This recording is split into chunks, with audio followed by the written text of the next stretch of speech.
"Dad, you need to find somewhere else to live tonight," my son Daniel said, not even looking up from his meatloaf. "Corinne's parents need a place to stay, and this is their home now." I sat there with my fork halfway to my mouth, watching my own son kick me out during dinner to make room for his in-laws. 20 minutes later, I was standing in the driveway with 2 suitcases, watching strangers move into my bedroom while my son helped them carry their bags. And if you're here for stories about standing up for yourself when everyone counts you out, go ahead and hit that subscribe button. I'm Arthur, and this is Grandpa's Diary, where we talk about the moments that change everything. That night in the Sunset Motel, lying on a bed that smelled like disappointment and broken dreams, I made a promise to myself that would change both our lives forever. My son thought he was getting rid of a burden, but he actually unleashed something he never saw coming. A man with nothing left to lose and everything to gain. The look of relief on Daniel's face as he watched me drive away told me everything I needed to know about 45 years of fatherhood. But what he didn't know, what none of them could have imagined, was that discarding his father would become the most expensive mistake of his life. Sometimes the person you throw away comes back to take everything you thought was yours. I'd sold my beautiful 3-bedroom house after my wife Marie passed away, thinking it would be wonderful to live closer to my son and grandson, Tommy. The $380,000 from that sale was sitting in my bank account while I contributed $1,200 a month to Daniel's household expenses, trying to be helpful rather than a burden. I thought I was building a closer relationship with my family. That first night at the Sunset Motel, staring at the water-stained ceiling and listening to trucks rumble past on the highway, I realized I'd been living among strangers who shared my last name. The man I'd raised, the boy who used to run to me with scraped knees and bad dreams, had just discarded me like yesterday's newspaper to impress his wife's family. The move to Daniel's house had seemed like such a good idea 8 months earlier. After Marie died from a sudden heart attack, the big house we'd shared for 30 years felt like a mausoleum filled with memories I couldn't bear to face alone. Daniel suggested I sell it and move in with his family, promising it would be temporary until I found a nice retirement community or decided what I wanted to do next. "Dad, it'll be great having you here," he'd said, helping me pack up 4 decades of married life into boxes. "Tommy's excited about having Grandpa around more, and Corinne's always saying we should spend more time together as a family." I believed him because I wanted to believe him. The loneliness after losing Marie had been crushing, and the idea of being surrounded by family again felt like salvation. The first few months were actually pleasant. I helped Tommy with his homework, shared stories about his dad's childhood, and tried to be useful around the house without getting in anyone's way. I paid my share of expenses without being asked, bought groceries, and even helped Daniel with some home improvement projects. I thought we were building something good together, a multi-generational household that would benefit everyone. Corinne had been polite but distant from the beginning, and I'd attributed that to the normal adjustment period of having an extra person in the house. She'd make polite conversation at dinner, thank me for my contributions to household expenses, and tolerate my presence without enthusiasm. I told myself she'd warm up eventually, that relationships took time to develop. The warning signs were subtle at first. Comments about how crowded the house felt with an extra person, suggestions that I might be more comfortable in a retirement community, conversations that stopped when I entered a room. Corinne would smile when Daniel was around, but her expression would change the moment we were alone. I was becoming an unwelcome guest in what I'd hoped would become my new home. Daniel seemed oblivious to his wife's growing resentment, or maybe he was choosing to ignore it. When I'd mentioned feeling like I might be overstaying my welcome, he'd brush off my concerns and insist everything was fine. "Dad, your family," he'd say. "This is your home as long as you want it to be." Those words felt genuine at the time, but looking back, I wonder if he was just saying what he thought I wanted to hear. The tension escalated when Karen's parents, Linda and Bob Stevens, started having marital problems and needed a place to stay. I overheard phone conversations about space issues and temporary arrangement that made it clear my presence was complicating their ability to help Karen's family. I even offered to move out temporarily to make room, but Daniel insisted that wasn't necessary.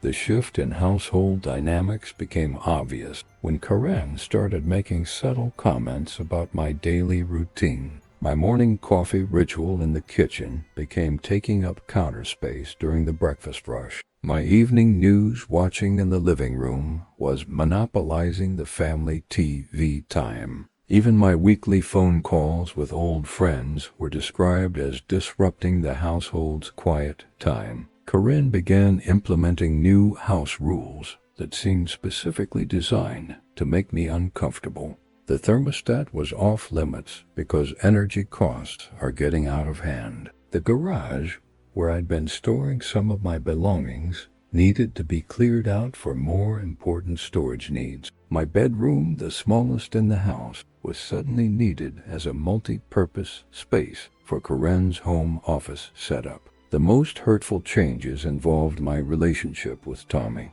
Corinne started scheduling his activities during times when I'd normally help with homework or share our grandfather-grandson time.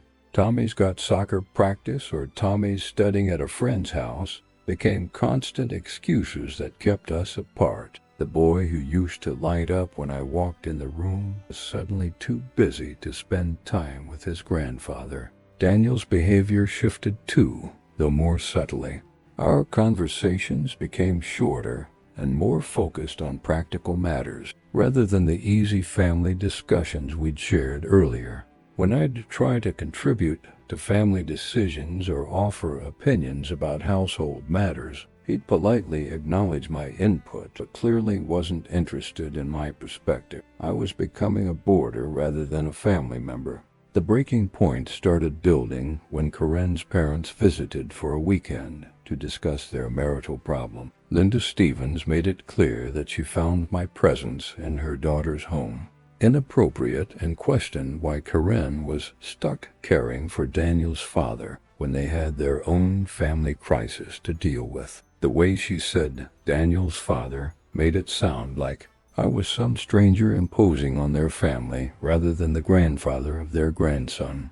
During that weekend visit, I overheard conversations about space limitations and priority family needs that made it obvious my living situation was being actively discussed and evaluated.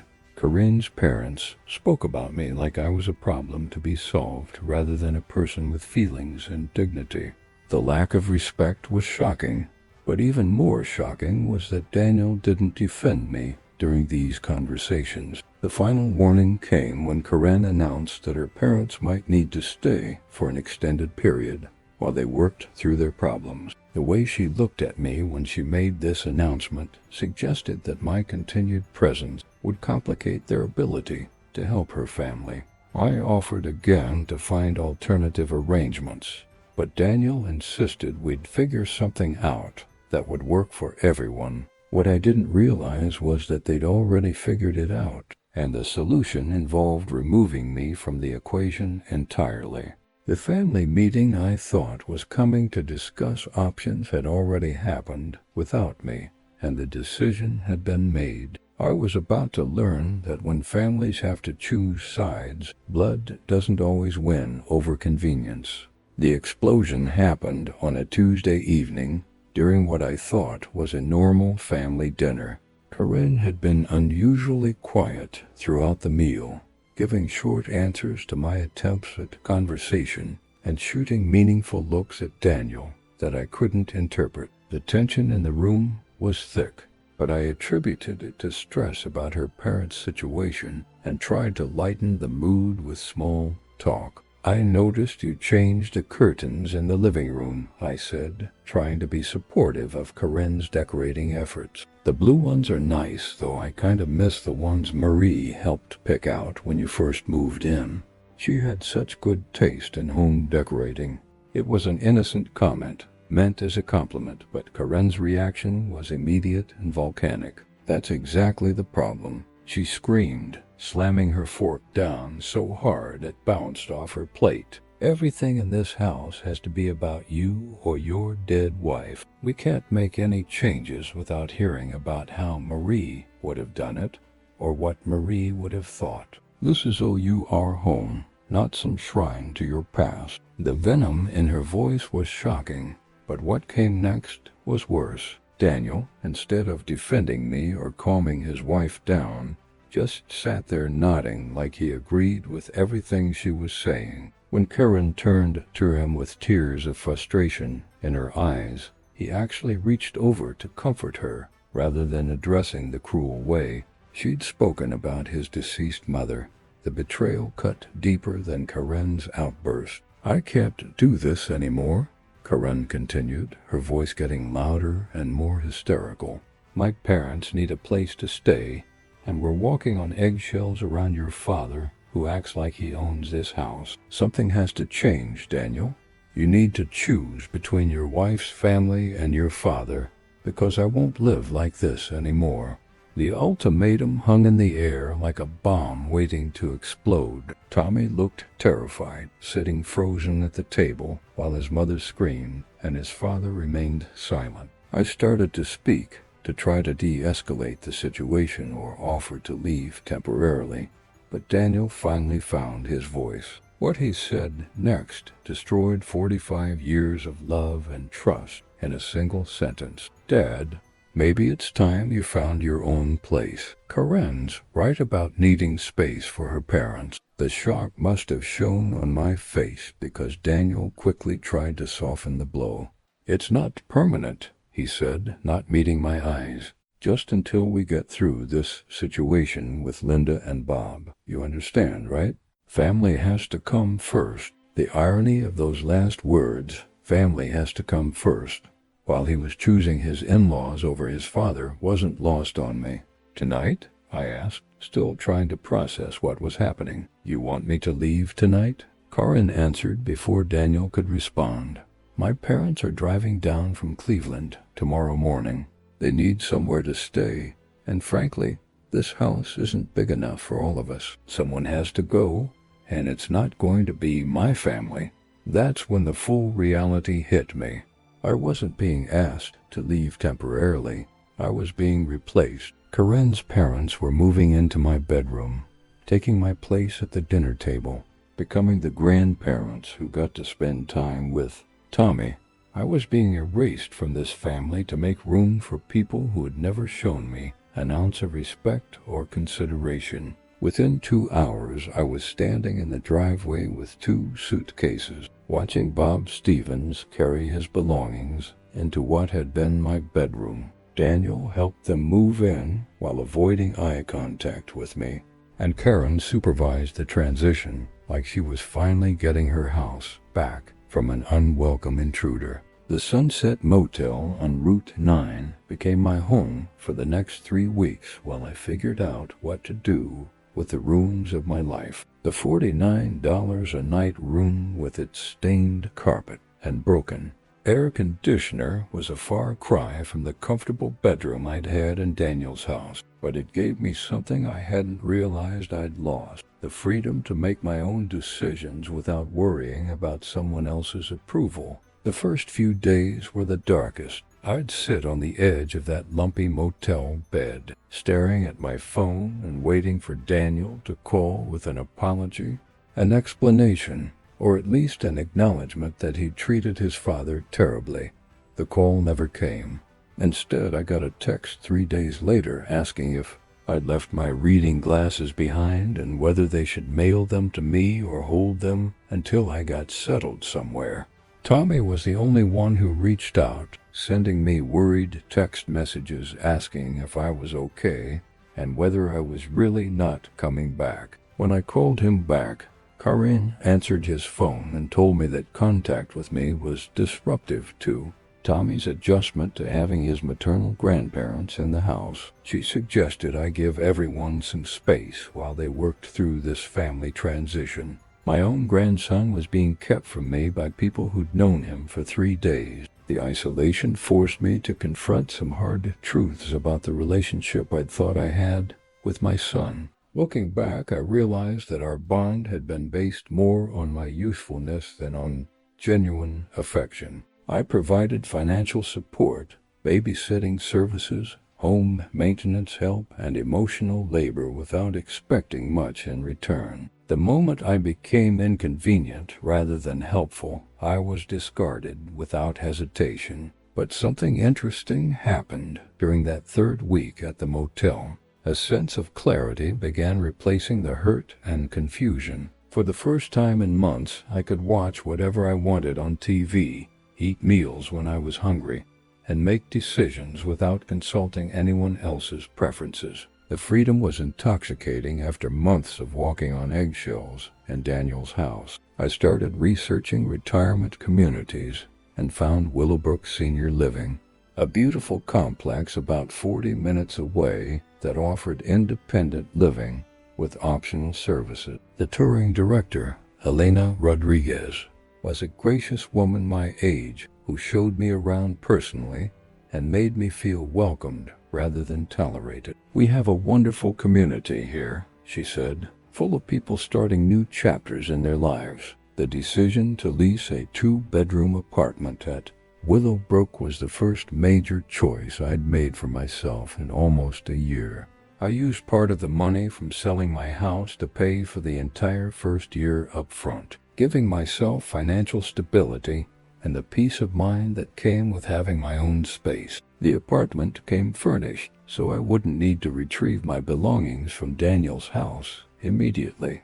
Moving day was liberating rather than sad. Elena helped me coordinate everything, even bringing homemade cookies and introducing me to other residents. Frank Morrison, a retired mechanic from the apartment next door, became an instant friend and helped me understand the social dynamics of the community.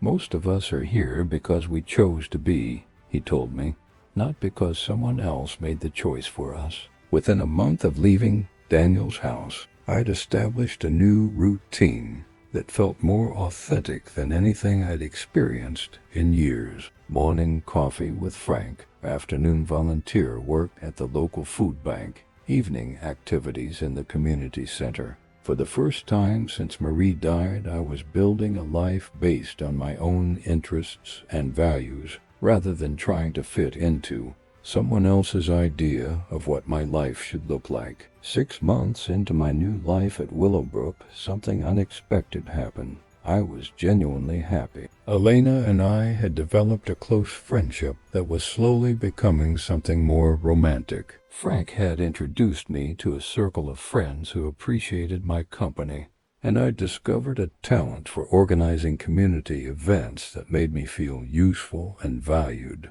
The life I'd built from scratch was better than the one I'd lost. The transformation wasn't just emotional, it was financial too, without the monthly expenses of contributing to Daniel's household. And with careful investment of the money from my house sale, my savings had actually grown significantly. Elena, who had a background in financial planning before retiring, helped me make smart decisions about my investments. I was more financially secure at 70 than I'd been in years. When Daniel finally called after 8 months of silence, I almost didn't recognize his voice. He sounded strained, tired, and desperate in a way I'd never heard before. "Dad, we need to talk," he said without preamble. "Can you come over? There are some problems we need to discuss." The man who'd kicked me out with 2 hours' notice was asking for a meeting like we were business associates rather than family. I agreed to meet him at a coffee shop rather than going to his house, where I'd been replaced by Karen's parents. When I arrived, Daniel looked terrible, thinner, older, with stress lines around his eyes that hadn't been there a year ago. He started talking before I'd even sat down. "Dad, I made a huge mistake. Karen and I are getting divorced. Her parents have been living in our house for months, and they've completely taken over everything." The story that poured out was a master class in karma and poor judgment. Karen's parents hadn't just stayed temporarily. They'd moved in permanently and begun treating Daniel like a tenant in his own home. Linda Stevens had taken over the household management, making decisions about everything from grocery shopping to Tommy's schedule without consulting Daniel. Bob Stevens had started helping with the finances by taking control of the family budget and questioning every expense. It got worse when Karen decided she wanted to be with someone who appreciated her family values. Daniel continued, his voice breaking slightly. "She's been having an affair with her father's business partner, a guy who promises he'll take care of her whole family. She's filing for divorce and wants half of everything, including the house. Her parents are supporting her completely, and I'm being treated like the outsider in my own family." But that wasn't the worst of it. Daniel had also lost his job due to downsizing at his company, and his health insurance had lapsed just before he was diagnosed with diabetes that required expensive medication and monitoring. The medical bills were mounting, and without his salary, he couldn't keep up with the mortgage payments.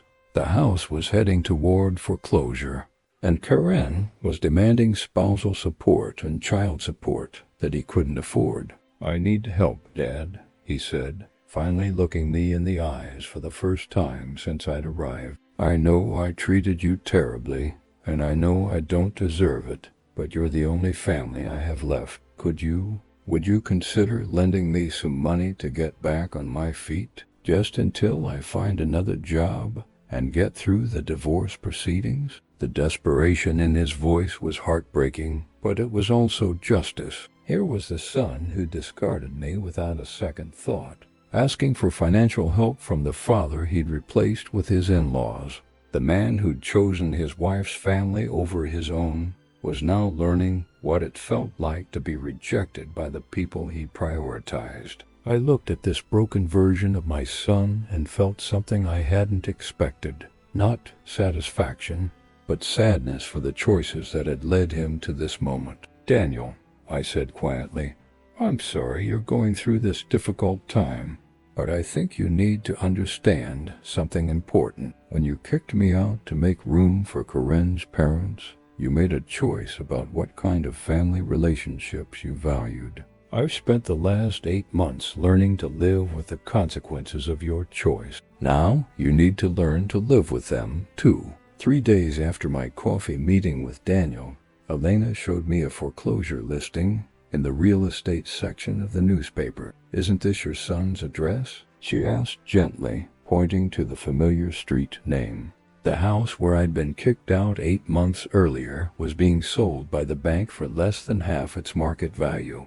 Daniel had 6 weeks to find alternative housing before being evicted from his own home. That's when I made the decision that would complete the circle of justice that had been building since the night I was discarded. I called my financial advisor and arranged to purchase the foreclosed property with cash from my investments in house sale proceeds. Within 2 weeks, I owned the house where my son lived, and I had the legal right to determine who could stay and who had to leave. The day I arrived at the property with the sheriff and eviction notice, Daniel's face went through every emotion possible: shock, disbelief, anger, and finally a desperate kind of recognition that his father had just become his landlord. "Dad, you can't do this," he pleaded as the sheriff explained his legal rights as a tenant. "Where am I supposed to go? What about Tommy?" The irony wasn't lost on either of us. He was asking the same questions I'd asked 8 months earlier. "You have 30 days to find alternative housing," I told him, using the same calm, businesslike tone he'd used when kicking me out. "I'm turning this house into a rental property, and I already have tenants lined up." Those tenants were Elena and me. We'd decided to move in together and this house held no sentimental value for me anymore, just practical investment potential and poetic justice. Karen and her parents had fled town 2 weeks earlier when the divorce proceedings revealed that Daniel had no assets left to divide. The woman who'd screamed about this being their home had abandoned it the moment there was no money to be gained. Linda and Bob Stevens, who'd acted like they owned the place, disappeared without even cleaning up after themselves. The people Daniel had chosen over his own father had vanished the moment he became inconvenient to them. 6 months later, Elena and I are happily settled in the house where I was once unwelcome, while Daniel lives in the same Sunset Motel where I spent those dark 3 weeks. Tommy calls it cosmic justice, and I can't disagree. The man who thought his father was disposable learned what it feels like to be discarded by people he trusted. The bedroom where Karen's parents replaced me is now Elena's craft room, full of joy and creativity instead of entitlement and disrespect. Daniel texts occasionally, asking about reconciliation or financial help, but I've learned that some bridges burn for good reason. The son who kicked me out during dinner doesn't get to demand forgiveness during his own crisis. Sometimes the best lesson you can teach someone is that actions have consequences, even when those consequences take months to arrive. Tell me something, friend. Have you ever been thrown away by someone you loved only to discover that being discarded was actually a gift? Have you ever watched someone who hurt you face the consequences of their own choices? Share your story in the comments below. I love hearing about how people rebuild their lives after betrayal. And if this story reminded you that sometimes losing your place in someone else's life makes room for building your own life, go ahead and subscribe. I've got more stories about second chances, sweet justice, and the beautiful surprises that come when you stop begging for acceptance from people who don't deserve your loyalty. Sometimes the best revenge is simply living well in the space where you used to suffer.